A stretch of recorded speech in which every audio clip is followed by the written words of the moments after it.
Oh, this is a review of the KPI rail elevator. It's designed to drop carcasses from a 2-foot drop from up here to down here. You stick it in the system.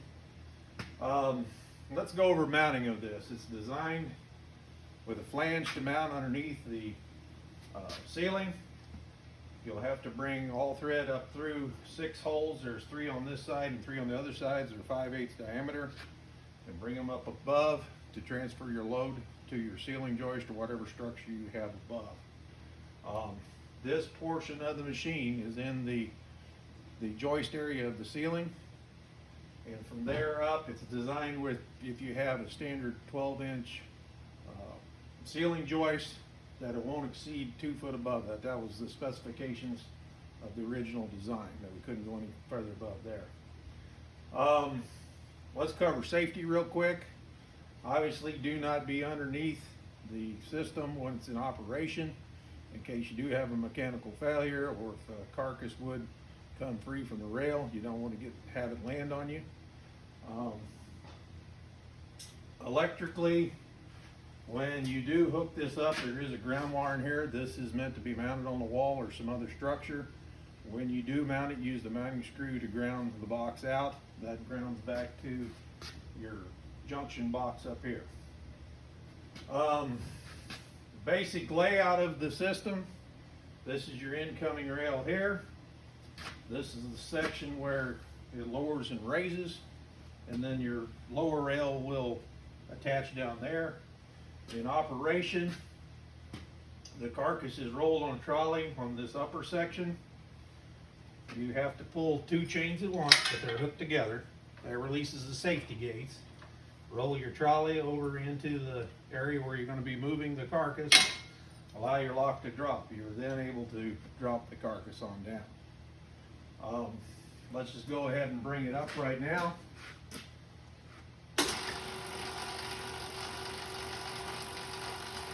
This is a lead screw system. You have 1 lead screw here, 1 lead screw there. That balances out your load.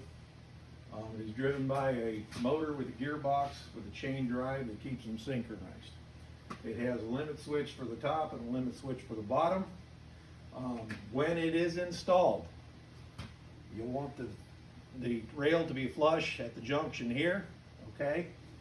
If you install it and you're off by 1/8 of an inch, the limit switch setting can be changed by a bolt that's on this plate here that goes up and down. I'll show you that once I have it down.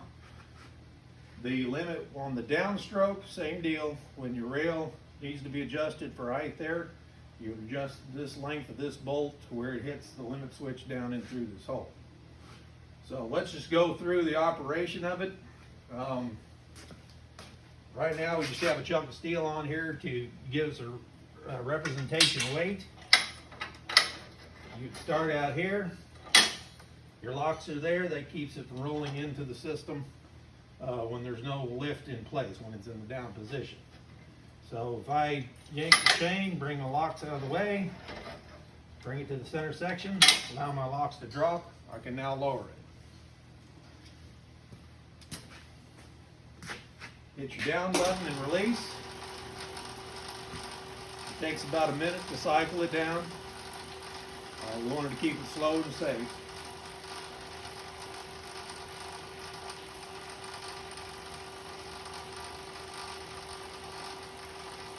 While it's doing that, I'll go ahead and cover the electrical hookup. You have your junction box up here. You'll come in through this Romax clamp with either Romax, or you can replace it. You put MC, whatever you're going to use for your electrical connection. Once you get inside, there'll be a black wire for the hot, a white wire for the neutral, and you can see the ground sticking out here. That would be your grounding circuit.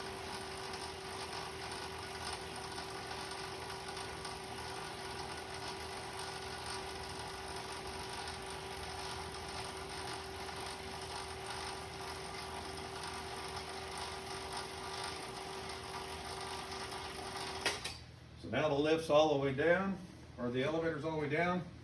You yank the chains on this side, and with your other hand, just slide your carcass on through onto the lower rail. And allow the locks to drop. Once that's done, your carcass is no longer on there. Obviously, I'm not going to take our weight off at this moment, but as soon as your carcass is over and you release the gate, hit your up button and then bring it back up for the next carcass. Let's cover maintenance a little bit here. Obviously, this is a mechanical drive, which does require lubricant. You have the Acme threads here. I'm going to say once a month while it's down, just hand smear some food grade grease on there. So the thread there will stay lubricated. There's bearings in here, top and bottom. They are open bearings, but they have grease packed in them, sort of like a wheel bearing.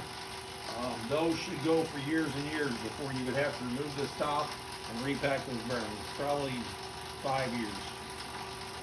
Then you also have a gearbox here with lubricant in it. It can go many years without servicing that. Outside that, there's not a lot of maintenance issues. You probably periodically want to check the threads on here for wear. If you get too much wear, you'll obviously have to replace these. Same deal with the chain. Periodically check the chain. There's a tensioner here. Periodically you may want to check the tension on the chain and retension. Outside of that, it's pretty straightforward. Anything else you can think of? Nope. Let's go with that for now.